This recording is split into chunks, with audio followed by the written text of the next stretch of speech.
of your favorite artists going on tour in the next year. Is it Blink-182, Taylor Swift, Luke Combs, or perhaps Beyoncé? What are you willing to pay to attend one of their live concerts? The answer for some might be hundreds, for others, even thousands. To witness global superstar Bad Bunny, Billboard's top touring act of 2022, the average cost was $225. The lowest ticket was about $150. Across the board, Americans are paying more for event tickets. Global Concert magazine Pollstar found the $28.50 average it cost in 1996 to see the likes of Kiss and Garth Brooks will now cost an average of around $108 to attend one of today's 100 biggest concerts. That's also nearly 18% higher than before the pandemic in 2019. When you say, why have tickets gone up so much? Because they can and because they need to. Dr. Andrea Luoma, who runs the entertainment management program at the University of Montana, says pent-up demand surged prices. But it wasn't just fans driving the hike. When things opened up again and venues opened up again, all of these artists bombarded the venues because what normally could have been spread out over about 2.5 years, now all of those players wanted to be out there at the same time. And artists, like fans, are dealing with the woes of inflation impacting the cost of gas, musical equipment, and other items it takes for them to hit the road. It's at least 30 to 40% more expensive today to tour than it was pre-pandemic. And part of that is because the cost of living everywhere has gone up so much. The only way the artist is really making money, they don't make money because we get our music for free these days. They make money because they go on tour and then they sell merchandise.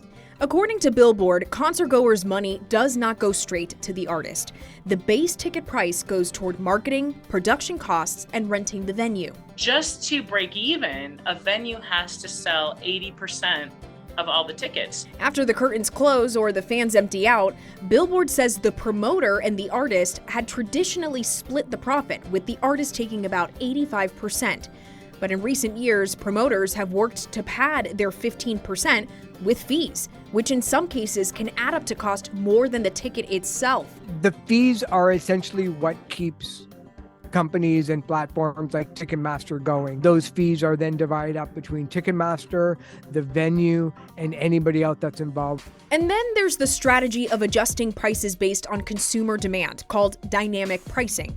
The aim is to keep tickets off the secondary market and boost revenue. And that's why the price to see music stars like Taylor Swift is skyrocketing. Taylor Swift is going to pack, because Taylor Swift's very popular with the tween crowd, so they have to bring parents. So it's not just one ticket, it's like multiple tickets for one person to go. The fact that artists are suddenly charging $200 a ticket or $250 a ticket or $300 and up, that's just realistically keeping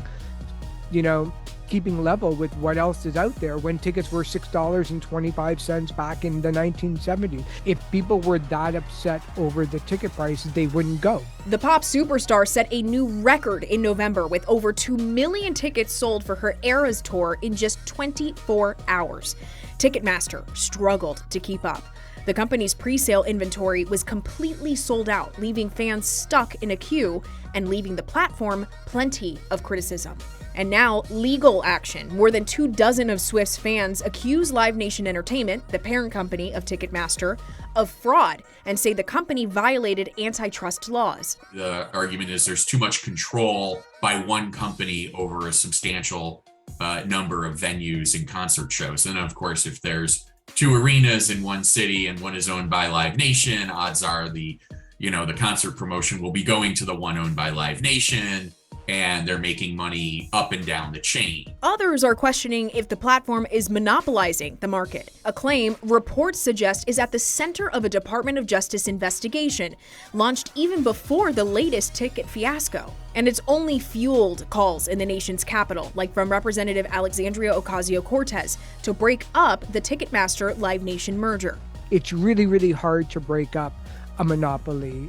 It's rarely done in the US. In fact, the last major kind of breakup of a company this size would have been maybe IBM back in the 1980s and 1990s. Live Nation released a statement in November saying, quote, "It takes its responsibilities under the antitrust laws seriously and does not engage in behaviors that could justify antitrust litigation," and added, "Ticketmaster is the most transparent and fan-friendly ticketing system in the United States." For now, artists are surging prices with one other major question: are fans willing to pay hundreds of dollars per ticket to see them perform? Lauren Magarino, Newsy.